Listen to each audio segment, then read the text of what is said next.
بسم اللہ الرحمن الرحیم۔ السلام علیکم ورحمۃ اللہ وبرکاتہ۔ دوستو، آپ دیکھ رہے ہیں میرا یوٹیوب چینل علم کا سلسلہ۔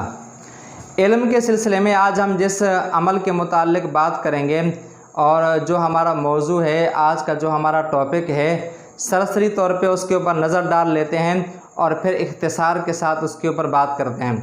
آج کا جو ہمارا موضوع ہے وہ ہے غار والوں کا عمل اور اس سے مختلف مسائل کا حل۔ غار والوں کا عمل کیا ہے اور اس سے مسائل کس طریقے سے حل ہوں گے؟ آپ میں سے بہت سارے لوگ سن کر کے پریشان اور حیران ہو رہے ہوں گے کہ یہ غار والے کون ہیں، غار والوں کا عمل کیا ہے اور اس سے مسائل کس طریقے سے حل ہوتے ہیں۔ جی ہاں، بخاری شریف کے اندر بھی یہ حدیث موجود ہے، مسلم شریف کے اندر بھی یہ حدیث موجود ہے کہ جناب نبی کریم صلی اللہ علیہ وسلم نے اپنے صحابہ کرام کے سامنے پچھلی امت کے 3 آدمیوں کا ذکر کیا کہ 3 آدمی کہیں جا رہے تھے، بارش ہو گئی، بارش سے بچنے کے لیے وہ پہاڑ کی ایک غار میں چلے گئے۔ جب وہ غار میں چلے گئے تو پہاڑ سے ایک بہت بڑا پتھر اور بہت بڑی چٹان سرک کر کے لڑک کر کے بالکل غار کے منہ کے سامنے آ گئی اور غار کا منہ بند ہو گیا۔ اب وہ پریشانی کے اندر پھنس گئے، مصیبت کے اندر پھنس گئے۔ تو ان میں سے ایک نے اپنے ساتھیوں سے کہا کہ تم اپنے نیک اعمال کے اندر غور کرو، وہ نیک اعمال جو تم نے خالص اللہ تعالیٰ کی رضا کے لیے کیے، یعنی اس میں کسی قسم کا دکھلاوا، کسی قسم کی ریاکاری وغیرہ نہ ہو، خالص اللہ تعالیٰ کی رضا کے لیے وہ اعمال کی ہوں، تو ان اعمال کو اللہ تعالیٰ کی بارگاہ میں وسیلہ بناتے ہیں، ان اعمال کو اللہ تعالیٰ کے سامنے وسیلہ بنا کر کے دعا کرتے ہیں۔ ممکن ہے کہ ہماری یہ پریشانی ختم ہو جائے اور غار کے منہ سے یہ چٹان اور یہ پتھر ہٹ جائے۔ تو ان میں سے ایک نے کہا کہ یا اللہ،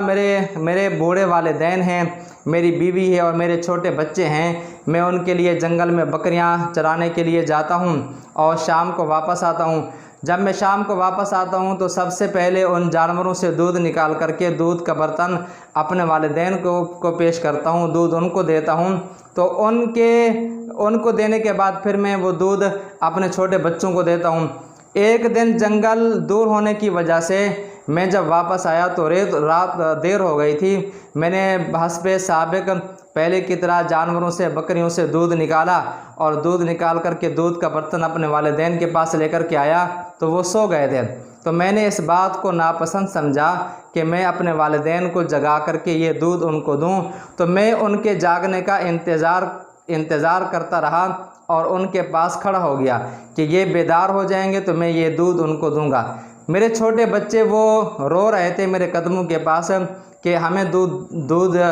مل جائے، میں ان کو دودھ دے دوں، لیکن چونکہ میری عادت تھی کہ میں اپنے والدین کو پہلے دودھ دیتا تھا تو میں نے اپنے بچوں کو دودھ نہیں دیا۔ یہی معاملہ چلتا رہا یہاں تک کہ صبح ہو گئی۔ یا اللہ، میں نے یہ عمل خالص تیری رضا کے لیے کیا کہ اپنے والدین کے احترام، اپنے والدین کو خوش کرنے کے لیے یہ میں نے صرف اور صرف عمل آپ کی رضا کے لیے کیا ہے۔ یا اللہ، اس عمل کے وسیلے سے، اس عمل کی برکت سے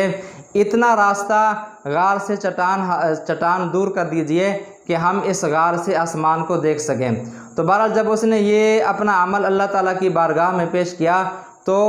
غار کے منہ سے چٹان تھوڑا سا سرک گیا اور آسمان نظر آنے لگا۔ تو ان میں سے دوسرے نے کہا کہ یا اللہ، میری چچا زاد بہن تھی، میں اس سے بہت زیادہ محبت کرتا تھا، جیسے کہ عام طور پہ مردوں کو عورتوں سے سخت محبت ہوتی ہے۔ میں نے اسے گناہ کی دعوت دی، میں نے اس سے اپنی نفسانی خواہشات پورا کرنے کے لیے کہا، اس نے انکار کر دیا، یہاں تک کہ میں اس کو 100 دینار لے کر کے دے دوں۔ یا اللہ، میں نے بڑی محنت کی اور بڑی مشقت کر کے میں نے 100 دینار جمع کیے اور وہ 100 دینار لے کر کے میں اپنی چچا زاد بہن کے پاس آیا۔ جب میں گناہ کرنے کے لیے اس کے پاس آیا تو اس نے مجھ سے کہا کہ اے اللہ کے بندے، اللہ سے ڈر اور مجھ کو ناجائز ہاتھ مت لگا۔ یا اللہ، میں اس کے پاس سے کھڑا ہو گیا، یا اللہ، میں نے یہ عمل خالصتاً تیری رضا کے لیے کیا، آپ کو راضی کرنے کے لیے کیا ہے۔ یا اللہ، اس کی برکت سے غار سے چٹان کو ہٹا دے۔ تو جب اس نے یہ عمل اللہ تعالیٰ کی بارگاہ میں پیش کیا تو غار کے منہ سے چٹان کچھ اور ہٹ گیا، پہلے سے زیادہ غار کا منہ کھل گیا۔ اس کے بعد تیسرے آدمی نے کہا کہ یا اللہ میں نے ایک آدمی کو اجرت کے اوپر رکھا تھا، مزدور رکھا تھا کچھ چاولوں کے عوض، جب اس نے اپنی مزدوری مکمل کر لی اور مجھ سے مزدوری مانگی تو وہ میں نے مزدوری اس کو دے دی، لیکن اس نے اس مزدوری سے اعراض کیا اور چلا گیا۔ پھر وہ میں نے جو اس کی مزدوری تھی، جو چاول تھے، میں نے اس سے زراعت کی اور اس زراعت کی برکت یہ ہوئی کہ بہت سی گائے ہو گئیں اور ان گایوں کو چرانے والے ہو گئے۔ تو وہ ایک دن میرے پاس آیا اور اس نے مجھ سے کہا کہ اللہ کا خوف کر، ظلم نہ کر، اور جو میری مزدوری میری اجرت بنتی ہے وہ مجھے دے دے۔ میں نے اس کو کہا کہ یہ گائیں اور یہ جو گایوں کو چرانے والے چاروائے ہیں یہ سب تمہارے ہیں، لے جاؤ۔ اس نے مجھ سے کہا کہ مجھ سے مذاق مت کرو۔ میں نے کہا میں آپ سے مذاق نہیں کر رہا، میں نے آپ کی اجرت کو زراعت کے اندر لگایا تو اس سے اتنی برکت ہو گئی کہ یہ آج جو آپ گائیں دیکھ رہے ہیں، جن کو چرانے والے دیکھ رہے ہیں، یہ سب تمہارے ہیں۔ تو وہ اللہ کا بندہ سارے کے سارے لے کر کے چلا گیا۔ یا اللہ میں نے یہ خالص عمل آپ کی رضا کے لیے کیا، آپ کو راضی کرنے کے لیے کیا، یا اللہ اس عمل کی برکت سے چٹان کو غار سے ہٹا دے۔ تو بہرحال جب اس تیسرے آدمی نے اللہ تعالیٰ کے سامنے اپنا نیک اعمال پیش کیا اور نیک عمل کو وسیلہ بنایا تو مکمل طور پہ وہ چٹان غار سے ہٹ گئی اور وہ تینوں آدمی غار سے باہر نکل کر کے آ گئے۔ تو اس حدیث کا مقصد یہ ہے کہ انسان اگر کسی مصیبت کے اندر ہو، کسی پریشانی کے اندر ہو،